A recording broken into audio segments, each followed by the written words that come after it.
Taima Taim Bodo Wija Charana Taim Paino Sugoto Loka Vidu Anotaro Purisa Daima Sarati Tatha Deva Mano Sane Bodo Bhagavan Nirban Kamigon আজ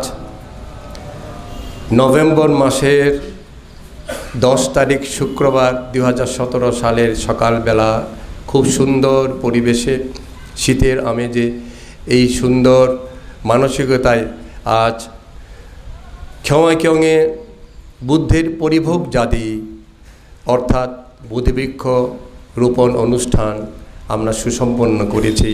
এই মহতী পুণ্যানুষ্ঠানে যারা এসেছেন তাদের সহ অদৃশ্য জগতের দেব নাগক কিন্নর অপ্সর যক্ষ প্রেত ভূত সকলকে আমি আমার এই জন্মসহ অতীত জন্ম জন্মান্তরের দানময় পুণ্য শিলময় পুণ্য ভাবনাময় পুণ্য রাশি দান করছি। বহনাং ওয়াতা আত্থায়া উপজ্জন্তি তথাগতা যথা কারং করিত্বানা সাগ্গাং উপজ্জান্তি দায়কা। এই পালি অর্থ হচ্ছে এই বহুজনের অর্থাৎ দেব মনুষ্য ব্রহ্মা কল্যাণের জন্য তথাগত ভগবান বুদ্ধ আবির্ভূত হয়েছেন। সেই কল্যাণকারী তথাগত ভগবান বুদ্ধকে যারা পূজা দিয়ে থাকেন সেই দায়কগণ সেই পুণ্যের ফলে সুগতি লাভ করে থাকেন।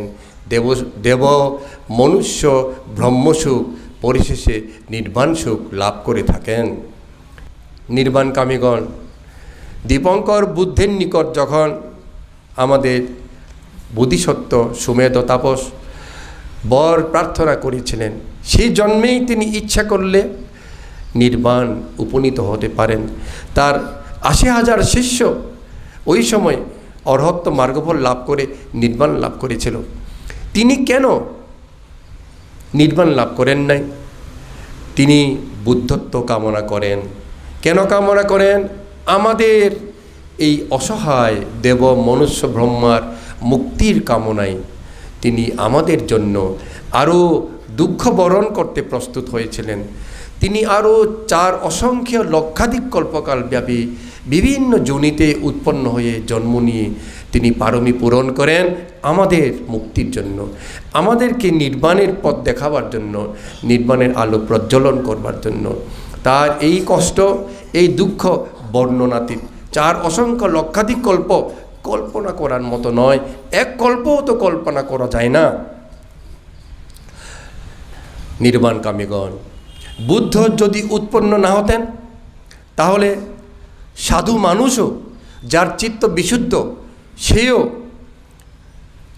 ইহা কুশল ইহা অকুশল, ইহা দুর্গতি ইহা সুগতি বুঝতেন না। না বুঝলে কি হতো? না বুঝলে ইহা কুশল না বুঝলে তিনি কুশল কর্ম করতেন না। ইহা অকুশল না বুঝলে অকুশল থেকে বিরত থাকতেন না।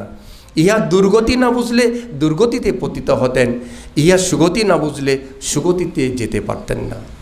তাই ভগবান বুদ্ধের আবির্ভাব আমাদের কল্যাণের জন্য, আমাদের আনন্দের জন্য, আমাদের মুক্তির জন্য। তাই বলা হয়েছে বুদ্ধ পাদ সুখ, সুখের জন্য বুদ্ধ উৎপন্ন হয়েছেন। ভগবান বুদ্ধ যখন উৎপন্ন হন নাই বহু সত্য দেব মনুষ্য ব্রহ্মা বুদ্ধের সাক্ষাৎ পান নাই। যারা বুদ্ধের সাক্ষাৎ পান নাই তারা নির্বাণের আলো দেখতে পান নাই। বুদ্ধ এখন নির্বাপিত হয়েছেন, বুদ্ধ নির্বাপিত হয়েছেন, আমরা বুদ্ধকে দেখতে পাই না। কিন্তু বুদ্ধকে দেখতে না পেলেও আমরা এখন তার ধর্মকে দেখতে পাই। ভগবান তার ধর্ম রেখে গেছেন, ৮৪,০০০ ধর্ম রেখে গেছেন। তিনি যে শিক্ষা রেখে গেছেন ওই শিক্ষাতেই বলা আছে ইহা কুশল ইহা অকুশল, ইহা দুর্গতি ইহা সুগতি। তাই আমরা বুদ্ধের অবর্তমানেও তার ধর্ম পেয়েছি বলে আমরা এখনও কুশল চিনি অকুশল চিনি। তাই অকুশল পরিহার করি, অকুশল পরিহার করে আমরা দুর্গতিমুখী হয় না, আমরা সুগতিমুখী হই। নির্বাণকামীগণ ভগবান বুদ্ধকে এখন আমরা স্বচক্ষে দেখতে পাই না বলে দুঃখ করার কিছু নাই। বুদ্ধকে আমরা এখনও পাই, এখনও বুদ্ধকে আমরা পূজা দিতে পারি। কিভাবে? তাই ভগবান নিজেই বলে গেছেন, তীর্থান্তে নিবৃত্তি চাপি সামে চিত্তে সামাং ফালাং। অর্থ হচ্ছে, যে বুদ্ধ নির্বাপিত হয়েছেন, যে বুদ্ধ জীবিত আছেন, এই দুই বুদ্ধকে স্বামী চিত্তে, মনের মধ্যে যদি সমান একই বলে ধারণা করতে পারি, অর্থাৎ নির্বাণ প্রাপ্ত বুদ্ধকেও যদি আমি আমার মন দিয়ে জীবিত আছেন বলে চিত্তে উৎপন্ন করতে পারি শ্রদ্ধা চেতনা, তাহলে স্বামী চিত্তে সামাং ফালাং, একই ফল লাভ করবে। জীবিত বুদ্ধকে যে পুণ্য হবে পূজা দিলে, নির্বাণপ্রাপ্ত বুদ্ধকে পূজা দিলেও সে ফল হবে সামাং ফালাং।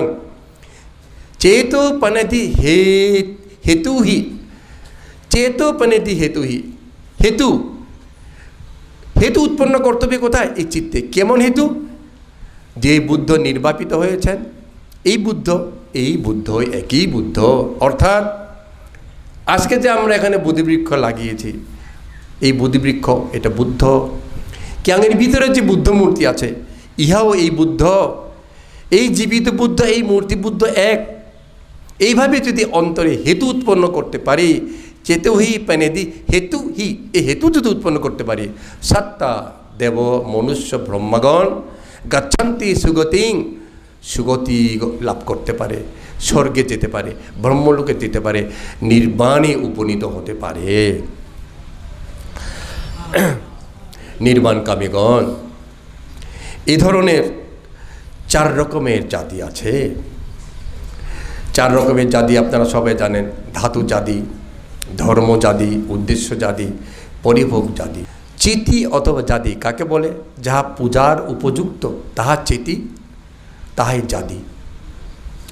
ভগবান বুদ্ধকে জিজ্ঞেস করেছিলেন আনন্দ, যখন ভগবান বুদ্ধের কাছে শ্রেষ্ঠীগণ রাজাগণ এসে জেতবনে দেখা না পেলে পূজা সামগ্রীগুলা ফেলে দিয়ে দুঃখ ভারাক্রান্ত মনে ফিরে যেতেন, তখন রাজা মন্ত্রী শ্রেষ্ঠীদের অনুরোধে আনন্দ বুদ্ধকে জিজ্ঞেস করেছিলেন, বুদ্ধের সাক্ষাৎ না পেলে কিভাবে বুদ্ধকে পূজা দেওয়া যাবে? বুদ্ধ জীবিত থাকতেই তখন সেই রকমের ঘটনায় ভগবান বুদ্ধ বলেছিলেন, আনন্দ, আমি না থাকলেও, আমি এখন জীবিত থাকতেও না থাকলে তাও পূজা দেওয়া যাবে, আমি নির্বাণগত হলেও পূজা দেওয়া যাবে। তাই তিনি এই 4 রকমের জাতির কথা, ধাতু জাতি, ধর্ম জাতি, উদ্দেশ্য জাতি, পরিভোগ জাতির কথা তিনি বলে গেছেন। আনন্দকে তখনই তিনি আদেশ করলেন, আনন্দ যাও বোধিবৃক্ষ শাখা আনো। তাই উত্তর দিকের এক শাখা আনন্দ এনেছিলেন এবং জেতবন বিহারে আনন্দকে আদেশ দিয়েছিলেন, তুমি ওইখানে বৃক্ষটা রোপণ করো। সেই বোধিবৃক্ষের শাখা বুদ্ধের আদেশে আনন্দ রোপণ করেছিলেন। এক পলকের মধ্যে বুদ্ধের মহানুভবে, বুদ্ধের গুণে সেই শাখাটা বিরাট একটি বোধিবৃক্ষে পরিণত হয়। 100 হাত পরিধি বিশিষ্ট সুন্দর একটা দর্শনীয় বৃক্ষে রূপান্তরিত হয়। ওই বৃক্ষকে অদ্যাবধি আনন্দ বোধিবৃক্ষ ডাকা হয়। আপনারা যদি ইন্ডিয়ায় যান সেটা দেখতে পাবেন। আপনার শ্রাবস্তিতে জেতবন বিহার যেই জায়গায় আছে ওখানে পাবেন আনন্দ বিহার। আমরা গিয়ে দেখেছি, অনেক বুড়া হয়ে গেছে, গাছটাকে এভাবে ঠেস দিয়ে রাখছে। উভয়ই সে বৃক্ষ। ভগবান বুদ্ধ আনন্দকে বললেন, আনন্দ, আমি যদি জেতবনে না থাকি, তখন যদি কেউ আমার দর্শনে আসে, আমাকে পূজা দিতে আসে, তখন এই বোধিবৃক্ষে পূজা দিতে বলবে। সেই ধারাটা আজও আমরা রেখেছি। সেই বোধিবৃক্ষ, এই বোধিবৃক্ষ একই। এই বোধিবৃক্ষ এটাও সেই বুদ্ধগয়া থেকে আমরা ফাং করে এনেছি। তাই বুদ্ধ জীবিত থাকাকালেই বোধিবৃক্ষকে পূজা দিতে বলেছেন, স্বয়ং দিতে বলেছেন। যাহা বুদ্ধকে দিবে বলে আনবে, চিবর থেকে শুরু করে ওষুধপত্র স্বয়ং যা কিছু কল্পতরু, ছাতা, পতাকা, ধ্বজা সব কিছুই এই বোধিবৃক্ষে বুদ্ধকে মনে করে দান দিতে পারবে। তখন থেকে রাজা প্রসেনজিৎ সহ অনাথ পিণ্ডিক শ্রেষ্ঠী সবাই বুদ্ধকে না পেলেও বোধিবৃক্ষে এভাবেই দান দিয়ে আসছে। এই জন্য আমরা এই বোধিবৃক্ষ আজকে এখানে রোপণ করেছি। দেব মনুষ্য ব্রহ্মা পূজা দিয়ে যেন, যে একটু আগে বলছে সাত্তা গাচ্ছান্তি সুগাতিং, স্বর্গ ব্রহ্মলোক যেন নির্বাণ আপনারা যেন দর্শন করতে পারেন। নির্বাণ কামীগণ, আজকে আমরা যে পরিভোগ জাতি বোধিবৃক্ষ রোপণ করলাম, পরিভোগ জাতি প্রতিষ্ঠা করলাম, যত পুণ্য আছে সব পুণ্যের মধ্যে ইহা শ্রেষ্ঠ পুণ্য। কারণ আমরা ভগবান বুদ্ধকে প্রতিষ্ঠা করেছি। ভগবান বুদ্ধ বিনা ধর্ম হয় না, ধর্ম উৎপন্ন হয় না। ভগবান বুদ্ধ বিনা সঙ্ঘ উৎপন্ন হয় না। তাই ভগবান বুদ্ধ জগতের শ্রেষ্ঠ, অতুলনীয়। তিনি না থাকলে নির্বাণের আলো জ্বলে না, নির্বাণের পথ দেখা যায় না। তাই এই ভগবান বুদ্ধকে আজকে আমরা প্রতিষ্ঠা করলাম। Denika Ubjanode Pariboga Jaditi Brigade Botiba Joy Brigade Botibango Boda Biseka Anegazale Tamare আজকে আমরা বোধিবৃক্ষ রোপণ করার পরপরে বুদ্ধাভিষেক করেছি, অভিষেক প্রদান করেছি এবং আমরা সূত্রপাঠ করেছি।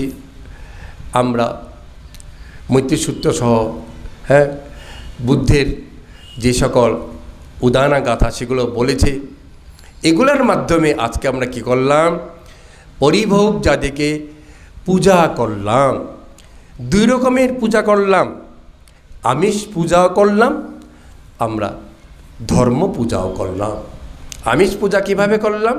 বোধিবৃক্ষের উদ্দেশ্যে আমরা বিভিন্ন ছোঁয়াইন ফল বিভিন্ন জিনিস এনেছি। তারপরে তাঁখোয়াইং, কোক্কা, ছাতা, পাখা বিবিধ দানীয় দ্রব্যাদি দান করে আমরা আমিষ পূজা করলাম। আমরা ধর্ম পূজা করলাম। কিভাবে ধর্ম পূজা করলাম? আমরা মৈত্রীসূত্র আবৃত্তি করেছি। আমরা অনেকা জাতি সংসারাং, যেটাকে বলা হয় মানাসা উদানা গাথা, মানাসা উদানা গাথা আমরা উচ্চারণ করেছি। এভাবে আমরা অনেকা জাতি সংসারাং মানাসা উদানা গাথা উচ্চারণ করে ভগবানকে পূজা করেছি, বুদ্ধকে পূজা করেছি। এরপরে আমরা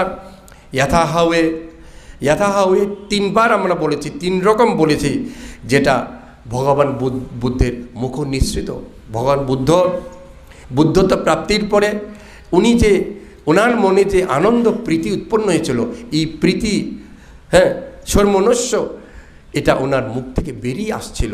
যেমন কলসিতে যদি কোনো পানি ভরে যায়, ফুটে যখন উঠে এটা বেরিয়ে যেমন কলসি বেরিয়ে পড়ে, ভগবানের শরীরে বুদ্ধত্ব প্রাপ্তির পরে যে প্রীতি আনন্দ, ইহাই বুদ্ধ মুখ নিঃসৃত ওয়াচাসা উদানা গাথা। ওয়াচাসা উদানা গাথাও আজকে আমরা অনেকা জাতি সংসারাং বলার সাথে সাথে বলেছি। তার সাথে আমরা প্রতীত্য সমুৎপাদ, অনুলোম প্রতিলোম, এটা আমরা বলেছি। অর্থাৎ অবিদ্যা পাচ্যায় কি এটা আমরা উচ্চারণ করেছি। এইভাবে আমরা ধর্ম পূজাও করেছি। আজকে আপনারা এই বুদ্ধ পূজা, ধর্ম পূজায় অংশগ্রহণ করে অশেষ অশেষ পুণ্যের ভাগীদার হয়েছেন। নির্বাণ কামীগণ, বুদ্ধ নিজেই বলে গেছেন বুদ্ধস্য পূজাং মহাতেজবন্ত। যারা বুদ্ধকে এইভাবে পূজা দিবে, এই যে একটু আগে আমরা পূজা দিয়েছি, এইভাবে যারা পূজা দিবে বুদ্ধকে, সর্বদা যারা এইভাবে পূজা দেয় তারা জন্ম জন্মান্তর, শুধু এই জন্ম নহে, জন্ম জন্মান্তর মহাঋদ্ধিমান, মহাগুণবান, মহাশক্তিবান হয়। আপনারা তো বলবেন মহাঋদ্ধিমান, মহাশক্তিমান অর্থ কী? শক্তিমান মানুষ অর্থ হলো যে ব্যক্তি এই ধরনের পুণ্য করে এই ফলটা পায়, শক্তিমান তাকেই বলে তিনি মনে যাহা কল্পনা করেন আমি এই কাজটা করব, যদি সেটা পুণ্যময় হয়, পরিপূর্ণ না হয়ে থাকে না। পুণ্যময় কর্ম মাত্রই তাদের দ্বারা পরিপূর্ণ হতে বাধ্য। দেবতা, মনুষ্য, ব্রহ্মা সবাই তাদের সাহায্য করতে বাধ্য এই পুণ্যের ফলে। কি পুণ্যের ফলে? ভগবান বুদ্ধকে পূজা দিলে। তাহলে অনেক পুণ্য আছে পৃথিবীতে, এই চাইতে আর কি পুণ্য হইতে পারে? আপনার সমস্ত মানবাসনা পরিপূর্ণ হইতে পারে এই পুণ্যের ফলে। নির্বাণ কামীগণ, আজ্ঞাপাচ্ছাদা সূত্রতে বলা আছে, যারা এইভাবে বুদ্ধ বলতে 4 রকমের জাতি, ধাতু জাতি, ধর্ম জাতি, উদ্দেশ্য জাতি, পরিভোগ জাতির পূজা করবে, তারা এই দাতাগণ জন্মান্তর অন্যদের তুলনায় আয়ু বেশি লাভ করবে, রূপ বেশি লাভ করবে, যশ বেশি লাভ করবে, কীর্তি বেশি লাভ করবে, সুখ বেশি লাভ করবে, বল বেশি লাভ করবে, দেব সম্পত্তি বেশি লাভ করবে, মনুষ্য সম্পত্তি বেশি লাভ করবে, সব শেষে আজ্ঞাপাত্তা সুখ নির্বাণ লাভ করবে। আনন্দিত হন না কেন? আনন্দ লাভ করুন। আমার খুব আনন্দ লাগছে যে আজকে এই ধরনের পুণ্যানুষ্ঠানে আমি নিজেও থাকতে পারছি, আমার শরীর স্বাস্থ্য ভালো বলে। আপনারা আনন্দিত হন যে এই অনুষ্ঠানে থাকতে পেরেছেন। এটা ছোট অনুষ্ঠান নয়। আপনি প্রতি বছর কঠিন জীবন দিতে পারবেন, আপনি প্রত্যেক দিন সঙ্গদান দিতে পারবেন, কিন্তু বোধিবৃক্ষ রোপণ জীবনে একবার অনেক সময় পায় না। তাই যারা এসেছে কত ভাগ্যবান, কত পুণ্যবান, চিন্তা করুন। অতীতের পুণ্যের ফলে আপনারা এই পুণ্য লাভ করেছেন।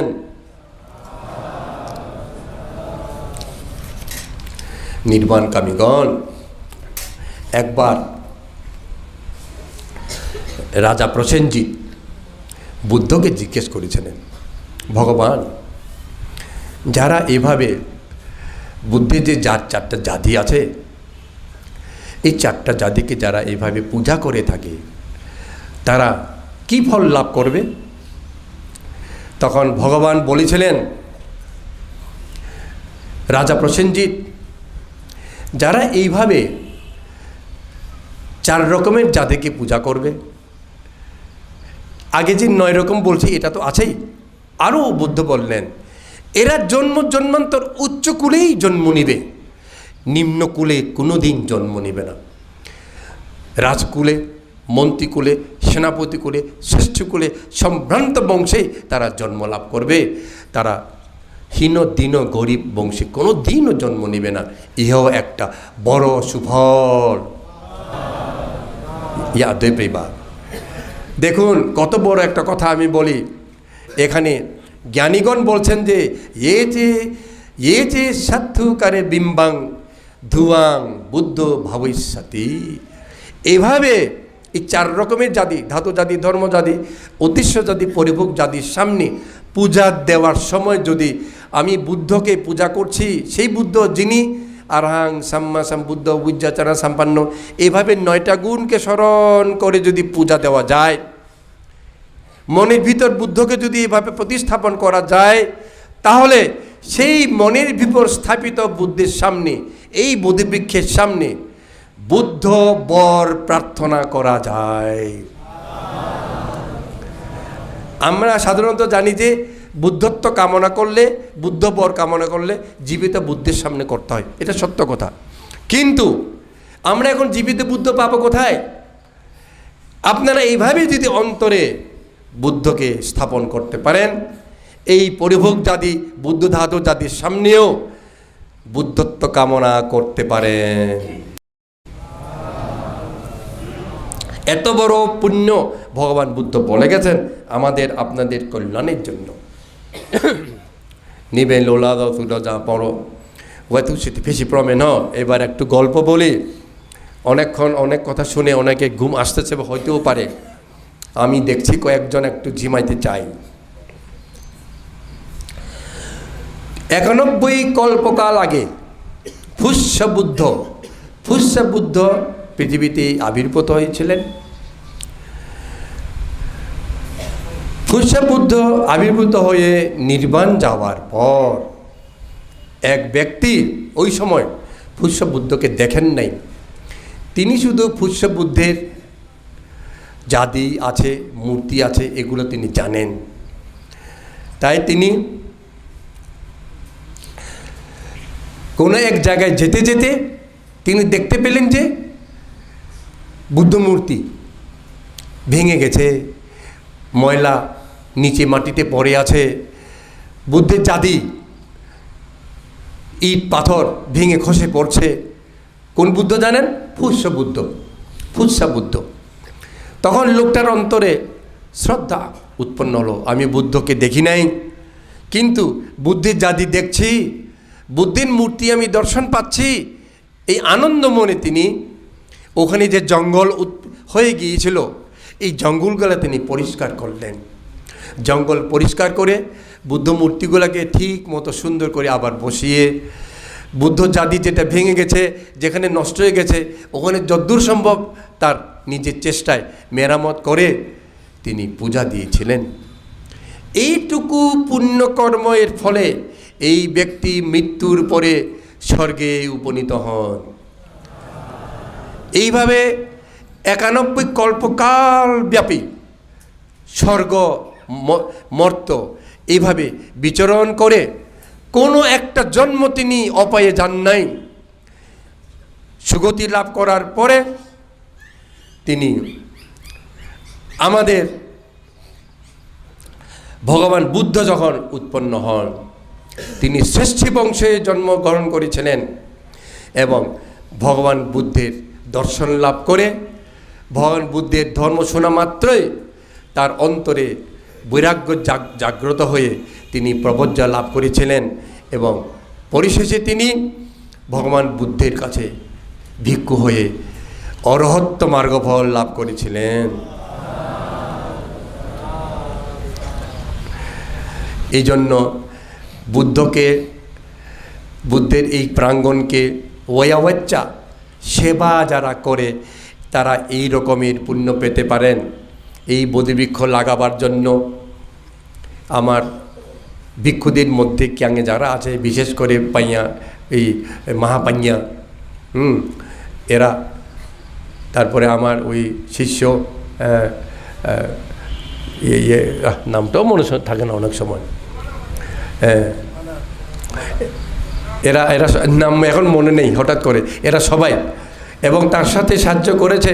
আমি আদেশ দিয়েছি ওই ডলিকে বললাম তুমি একটু সাহায্য করো, কংজংয়ের বোন, সে যেহেতু কৃষিবিদ, সে অনেক কিছু সাহায্য করেছে, ছেলেরাও অনেক সাহায্য করেছে। তারা বুদ্ধ পূজা তো পাবেই, বুদ্ধ পূজার ফল তারা পাবেই। যারা এই জায়গা পরিষ্কার করেছে, ইট তুলেছে, ইট ঠেলেছে, শ্রমণ ছোট শ্রমণ, তারাও এই পূজা পাবে। এই জন্য নির্বাণকামীগণ যারা প্রত্যেক দিন সকালে ঝাড়ু দিবে, জাতি প্রাঙ্গণ, কিয়াং প্রাঙ্গণ, এই বোধিবৃক্ষের প্রাঙ্গণ, এই ওয়াচ্চা সেবা, এই লোকটা যে জঙ্গল কেটে পরিষ্কার করেছিল, ঝাড়ু দিয়েছিল, এই লোক যেভাবে অরহত হয়েছেন, বুদ্ধ ধাতু জাতি সহ 4 রকমের জাতিকে যারা প্রতিদিন এইরকম সেবা করবে, তারাও এই ব্যক্তির মতো অপ্রমেয় পুণ্য লাভ করবেন। নির্বাণকামীগণ, সে এই লোকটা অরহত হওয়ার আগে সে নিজে বলেছে, সংসারে যখন পরিভ্রমণ করছিল 14 বার রাজ চক্রবর্তী হয়েছিল।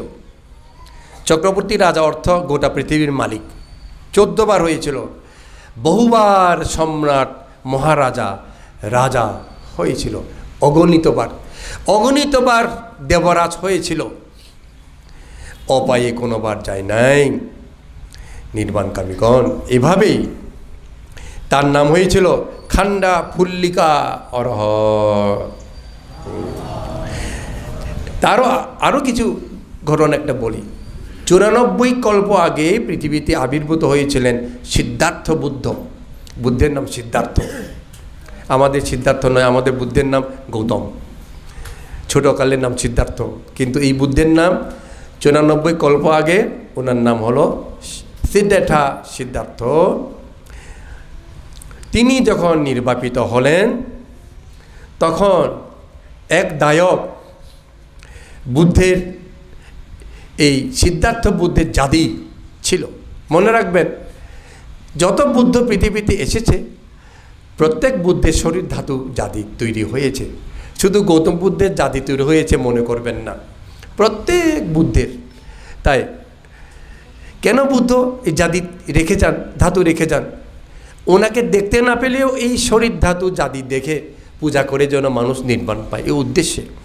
তাই তখন এক ব্যক্তি তিনি বুদ্ধ ধাতু জাদিতে, অর্থাৎ সিদ্ধার্থ বুদ্ধের ধাতু জাতিতে কল্পতরু দান করেছেন।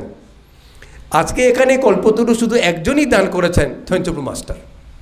এখানে উনি আমাকে দেখাইছেন, বানতে এটা ওখানে দেব নাকি, দেন, দিতে পারে। শুধু ভিক্ষু সংঘকে কল্পতরু দান করে তা নয়, জাতিতে কল্পতরু দিতে পারে। এই 4 রকম জাতিতে উনি একটা দিয়েছেন কল্পতরু। এই লোকটা কল্পতরু দিয়েছে। আমি তাই এটা বলবো না ভাবছিলাম, কিন্তু থঞ্চপ্রু মাস্টার যেহেতু দান করেছেন, উনি ওইরকম হতে পারবেন যেন বুঝতে পারেন, বলবো এটা। উনি দান করেছেন। দান করার পুণ্যের ফলে মৃত্যুর পরে তিনি স্বর্গে উপনীত হন। এইভাবে 94 কল্পকাল তিনি স্বর্গে পৃথিবীতে শুধু মনুষ্য সুখ দেবসুখ লাভ করেন। তিনি শেষ জন্মে যখন শ্রেষ্ঠকুলে জন্ম নিলেন, তখন তার বাড়ির সামনে কল্পতরু উৎপন্ন হয়। এই কল্পতরু থেকে মণি মুক্তা, সোনা দানা, ধান চাল, কাপড় চোপড়, অলংকার সব তিনি নিতে পারতেন। শুধু তাই নয়, তিনি তার আত্মীয়দেরকেও দিতে পারতেন, তোমরা ইচ্ছে করলে নাও। কিসের ফলে?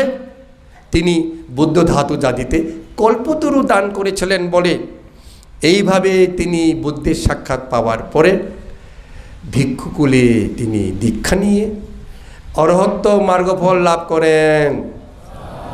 তার নাম হয়েছিল কাপ্পা রুক্ষা মহাথেরো। কাপ্পা রুক্ষা মানে কল্পতরু, রুক্ষা মানে বৃক্ষ, কাপ্পা মানে কল্প, কল্পবৃক্ষ কল্পতরু, কল্পতরু মহাথেরো।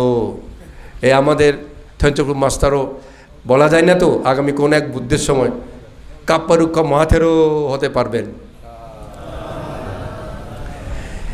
এগুলো সব শিখুন। আমি থঞ্চপ্রু মাস্টারকে উপরে তোলার জন্য বলি নাই, এটা শিখতে হবে। আপনারা জানলে আপনারাও আনতেন। মনে করেছেন যে এগুলো তো কল্পতরু তো বান্তেদেরকে দিব, যে এখানে কেমনি দিব, এখানেও দেওয়া যায়। দান বাক্সে দেন না টাকা, দান বাক্সে যেহেতু দেন কল্পতরু দিতে পারেন। নির্বাণকামীগণ, বোধহয় আমি 1 ঘন্টার কাছাকাছি বলে ফেলছি নাকি? হ্যাঁ, আর ছোট্ট একটু বলে শেষ করব। এটা হলো এই ধ্বজা পতাকা দানের ফল বলবো। 1 লক্ষ কল্প আগে পদমূত্র বুদ্ধ পৃথিবীতে যখন উৎপন্ন হয়েছিলেন, তখন আপনারা জানেন অনেক মহাপুরুষ মহাসত্যগণ তার কাছ থেকে বর প্রার্থনা করে পারমী পূরণ করেছেন। কিন্তু আমাদের মতো কেউ কেউ দুর্ভাগ্য আছে যারা বুদ্ধকে দেখতে পায় নাই। তখনও এক ব্যক্তি বুদ্ধকে দেখতে পায় নাই। পদমূলের বুদ্ধ নির্বাণ প্রাপ্ত হয়ে গেছেন, কিন্তু তিনি তার শরীর জাদি তৈরি হয়। একদিন সে বুদ্ধের জাদি দর্শন করতে গেলেন। জাদি দর্শন করে তার মনের ভিতর আনন্দ উৎপন্ন হয়েছিল। বুঝছেন, জাদি সুন্দর করে কেন বানায় জানেন?